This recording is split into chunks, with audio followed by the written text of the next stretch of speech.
When Young People Say, Count Me In, by Micheal Goetz. Micheal Goetz, D-Min, is the lead pastor of Companion Seventh-day Adventist Church in Loveland, Colorado, United States.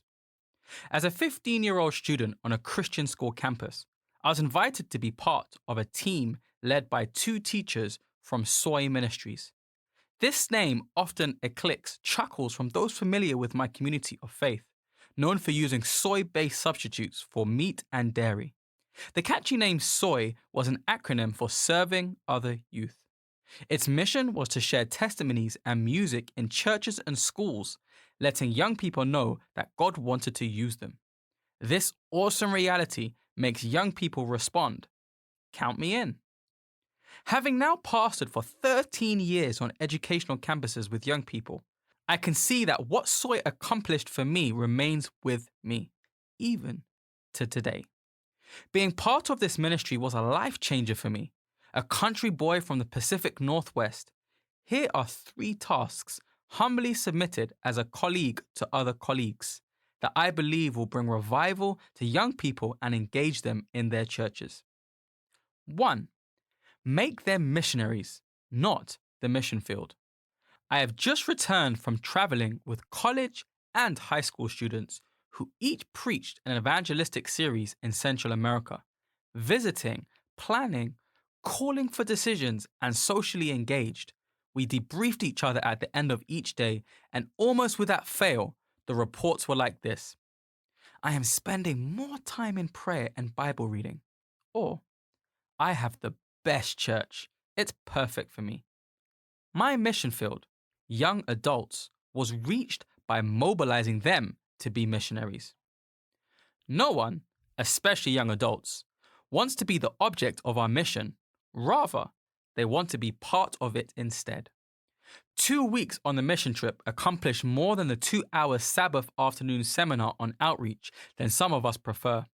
According to research by S. Joseph Kidder on church growth, pastors of healthy and growing churches spend 10 to 15 hours a week in equipping their laity in effective, efficient, and skillful ministry. This is nearly a quarter of our professional work. While his studies did not target different demographics for youth, it hit the bullseye for young adults. Seminars have their place, but it is often the same group who comes to training seminars in our churches year after year. We are good at seminars and committees, but we need our people and, specifically, our youth to get involved. The bread and butter of engaging young people is inviting, and it often takes a lot of inviting them to partner with us. Partnering with the North American Division Ministerial Team and the Next Gen Pastor Initiative, each year on our campus, we host a dinner for young people who feel the possible call to ministry. We connect them to a pastor/mentor who will listen to, encourage, and work with them. Then, together, these young people serve as a student advisory to the campus church board. They become the very thing that the seminars talk about. This illustration, shared by author Ellen White, highlights how critical this principle is. In some respects, the pastor occupies a position similar to that of the foreman of a gang of laboring men or the captain of a ship's crew. They are expected to see that the men over whom they are set do the work assigned to them correctly and promptly. The owner of a large mill once found his superintendent in a wheel pit, making some simple repairs, while a half-dozen workmen in that line were standing by, idly looking on. The proprietor, after learning the facts so as to be sure that no injustice be done, called the foreman to his office and handed him his discharge and full pay. In surprise, the foreman asked for an explanation. It was given in these words: I employed you to keep 6 men at work. I found the 6 idle, and you doing the work of but one. And your work could have been done just as well by any one of the 6. I can't afford to pay the wages of 7 for you to teach the 6 how to be idle. 2. Hold high spiritual expectations. Picture Daniel Burnham, the famous architect with a vision, standing before a turn of the century Chicago City Council, challenging his Windy City leaders to live up to his dream. In our pastoral staff meetings, we often repeat the challenge, and he is credited with: make no little plans. They have no magic to stir men's blood, and probably themselves will not be realized. Make big plans, aim high in hope and work. Remember that our sons and grandsons are going to do the things that would stagger us. Recently, I grabbed Mark Batterson's book, All In, to read on a flight. The book begins with the lessons we learn from what some have called the one way or coffin missionaries. These men and women would purchase one-way tickets and pack their belongings in wood coffins.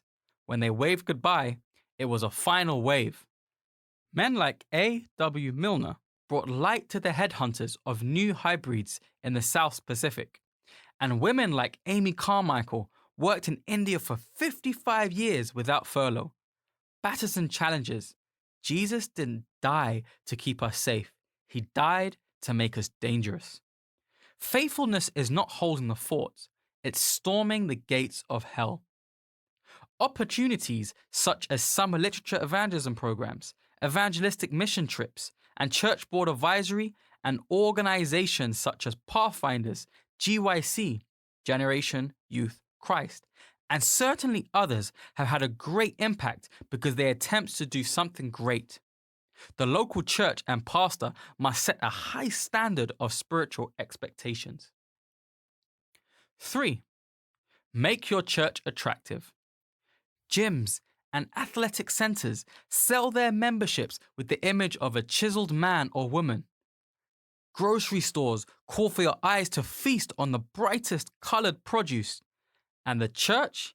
If young adults hear of a divided administration, a frustrated pastorate, and a disgruntled leadership who blames them for their disinterest, the often voiced and published complaints, the stories told to compete to see which church or members are the worst, the social media posts denigrating the leadership of an administrative body in the church cause people to lose their enthusiasm, especially our youth.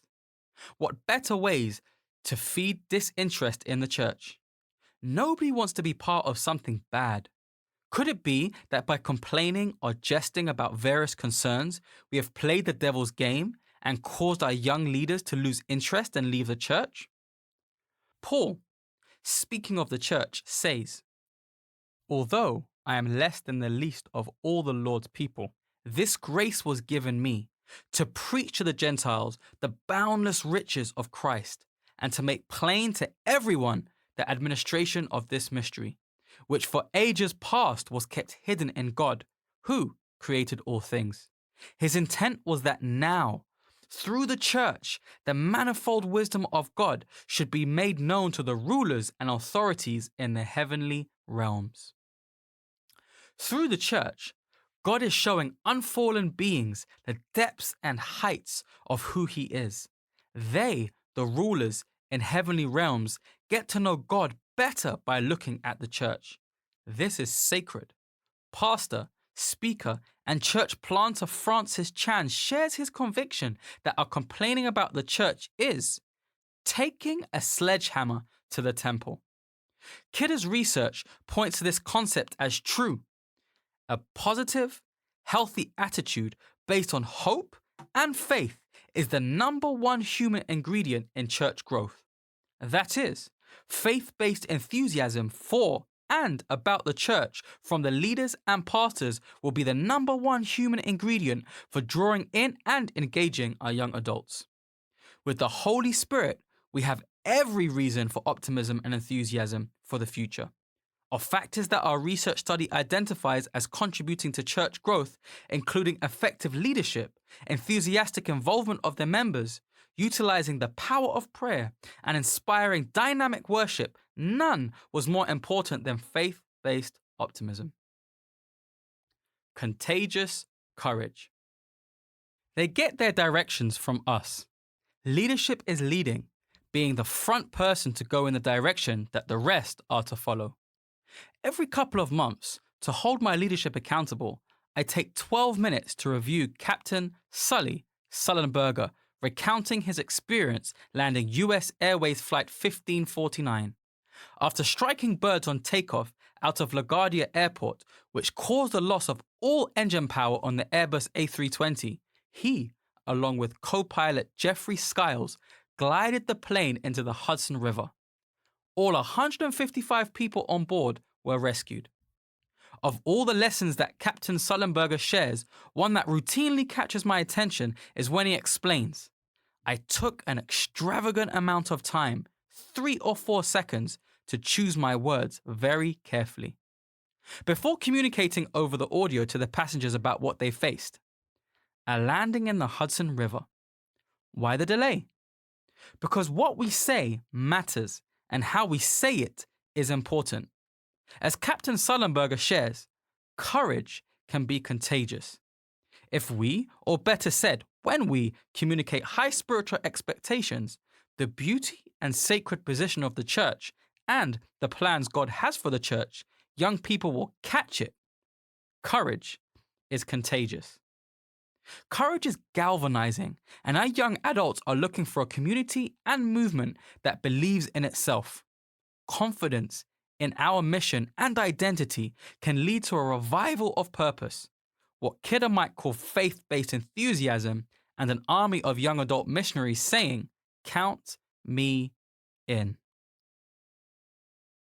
For bibliographical and biblical references on this article, and for much more content for pastors and church leaders, please visit ministrymagazine.org.